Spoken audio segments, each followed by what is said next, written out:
اور اس کے بعد اپنے دانتوں کو مانجنا ضروری ہوتا ہے نا، دن میں 2 مرتبہ، رات کو سونے سے پہلے، صبح اٹھتے کے ساتھ ہی کسی اچھے ٹوتھ پیسٹ کو کریں. اور سبحان اللہ کہ اگر آپ مسواک کی عادت اپنا لیں تو یہ سنت رسول بھی ہے اور اس میں حکم بھی ہے. اچھا، یہ ساری معاملات کرنے کے بعد اس کے بعد ہمیں جب عشاء کی نماز کے بعد ہم جو ہے وطر پڑھتے ہیں، 3 وطر. بالکل. تو وطر میں پہلی رکعت میں سورہ فاتحہ کے بعد اذا جا یعنی کہ سورہ نصر، دوسری رکعت میں سورہ فاتحہ کے بعد سورہ لہب یعنی کہ تبت یدا، اور تیسری رکعت میں سورہ فاتحہ کے بعد سورہ اخلاص یعنی کہ قل هو اللہ احد. ان تینوں صورتوں کی عادت جس کو بن جائے تو یہ روایتوں میں آیا ہے، کتابوں میں لکھا ہے، علماء نے بتایا ہے، اور اس کو الحمدللہ بہت آزمایا ہے کہ جب آپ قبر میں جاتے ہیں نا تو اپنے دانتوں کو سلامت لے کے جاتے ہیں. آج سے اگر آپ یہ وظیفہ اسٹارٹ کر دیں گے نا تو یہ دانتوں کی مضبوطی کا عمل الحمدللہ آج سے اسٹارٹ ہو جائے گا. اچھا، تو ایک تو یہ وظیفہ ہو گیا. اچھا، دوسرا یہ کہ آپ ہر نماز کے بعد یا مجیبو یا مجیبو یا مجیبو 111 مرتبہ پڑھیں. جب دیکھیں دانت میں جب درد ہوتا ہے نا تو اس وقت آپ نے یہ وظیفہ 111 مرتبہ پڑھنا ہے اور 1 گھونٹ پانی پہ دم کر کے پی لیں. 1 گھونٹ پانی پہ یا مجیبو 11 مرتبہ درود پاک اول و آخر سب سے چھوٹا صلی اللہ علیہ وآلہ وسلم، کمپلیٹ درود شریف صلی اللہ علیہ وآلہ وسلم، آل پہ درود پاک. یہ بڑی خوبصورت بات ہے، یہ ضروری ہے. یہ دیکھیں یہ وظائف کی تربیت اس طرح سے ہمیں کرنی چاہیے. ہم نے اپنی بھی کروائی ہے اور ہم چاہتے ہیں کہ جو ہمیں یہاں پہ اس پلیٹ فارم پہ بیٹھ کے تمام مومنین مومنات مسلمین مسلمات دیکھتے ہیں تو وہ اس طرح سے اپنی تربیت کریں کہ یا مجیبو اول و آخر 11 مرتبہ درود پاک پڑھ کے 1 گھونٹ پانی پہ دم کر کے پیئیں. یہ دونوں عمل سے انشاءاللہ تعالی اگر آپ کے دانت ٹوٹ رہے ہوں گے، گر رہے ہوں گے، جھڑ رہے ہوں گے تو انشاءاللہ یہ سیٹ ہو جائیں گے. ماشاءاللہ، زبردست. اچھا، علامہ صاحب سے میں نے ایک درخواست کی تھی کہ جو امام زین العابدین کا سبحان اللہ واقعہ ہمیں پہلے سنایا تھا وہ اگر آج ایک مرتبہ پھر آپ، کیونکہ آج ہمارا ٹاپک ہی وہی ہے، غصہ اور اس پہ قابو رکھنا. بالکل. دیکھیے، اہل البیت علیہ الصلوۃ والسلام کی زندگی قرآن کریم کی آیات کی عملاً عکاسی ہے. بے شک بے شک. اور ان کے گھرانوں میں جو تربیت ہوتی ہے وہ تربیت بھی اس طرح کی ہوتی ہے کہ حتیٰ نوکر، غلام، ملازم بھی قرآنی آیات سے اتنے مانوس ہوتے ہیں کہ اپنی عملی زندگی میں قرآن کریم کا سہارا ہی لیتے ہوئے نظر آتے ہیں. یہی کیفیت آپ کو حضرت زہرا سلام اللہ علیہا کی کنیز ہیں فضہ، ان کی نظر آئے گی. ان کی زندگی کربلا کے بعد بھی کچھ عرصے رہی تو ان کے بارے میں کتابوں میں مورخین نے لکھا ہے کہ اپنی زندگی کے آخری حصے میں وہ پوری زندگی صرف قرآنی آیات کے تحت گزارتی تھیں.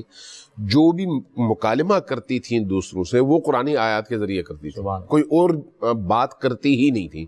یعنی کسی نے سلام کیا تو قرآنی آیت کا جواب دیا، کچھ پوچھا تو قرآنی آیت کے ذریعے سے جواب دیا، اپنی طرف سے کوئی جملہ استعمال نہیں کرتی. یہ ہے اہل البیت کی تربیت. امام زین العابدین علیہ السلام اس حوالے سے وہ ہستی ہیں جن کی دعائیں ہمارے ہاں بہت معروف ہیں، اور ان کی جو دعائیں ہیں ان میں آپ سے یہ گزارش بھی کروں گا کہ ان کی جو دعاؤں کا ایک مجموعہ ہے جس کو زبور آل محمد کہا جاتا ہے، صحیفہ سجادیہ، 54 دعاؤں کا مجموعہ ہے، اس کو ایک دفعہ اٹھا کے خود ان دعاؤں کو ترجمے کے ساتھ ایک دفعہ پڑھ کے دیکھ لیں، آپ کو اندازہ ہوگا. میں نے بڑے بڑے علماء کو یہ کتاب دی تو کہنے لگے کہ اہل البیت سے زیادہ اللہ کے مزاج سے آشنا کوئی بشر نہیں ہے. اور حقیقت یہ ہے کہ اللہ کو جانتے ہوئے سمجھتے ہوئے جب انسان بات کرتا ہے، کلام کرتا ہے اللہ سے، اس کے کلام سے وہ بات چھلکتی ہے. یہ ایسی دعائیں ہیں. امام زین العابدین علیہ السلام کے خادم تھے، غلام تھے، تو وہ آئے، ان کے ہاتھ میں تشت تھا اور تشت میں کچھ کھانا پینا رکھا ہوا تھا، تو ان کو ٹھوکر لگی، وہ گر گئے. جو گر گئے تو ان کا جو کھانا تھا وہ کچھ غالباً گرا امام کے جسم اطہر پر، اور ظاہر تکلیف بھی ہوئی، برتن بھی ٹوٹے اور باقی چیزیں بھی. تو ان کو خوف یہ ہوا کہ اب کہیں امام غضب کا اظہار نہ کریں یا ان کے چہرے کی ناگواری کی کیفیت، چونکہ ان کا غضب بھی ایسا ہی ہوگا، ظاہر ہے وہ تلوار لے کے تو نہیں نکلیں گے. تو فوراً ان کی زبان سے قرآن کی آیت نکلی، والکاظمین الغیظ. جیسے ہی یہ جملہ قرآن کا جملہ اس غلام نے کہا، امام نے فرمایا جاؤ میں نے تمہیں معاف کر دیا. سبحان. پھر اس نے اگلی آیت پڑھی، والعافین عن الناس. امام نے مسکرا کے اس کی طرف دیکھا اور اس کے بعد فرمایا کہ جاؤ میں نے تمہیں آزاد کر دیا، غلامی سے آزاد کر دیا.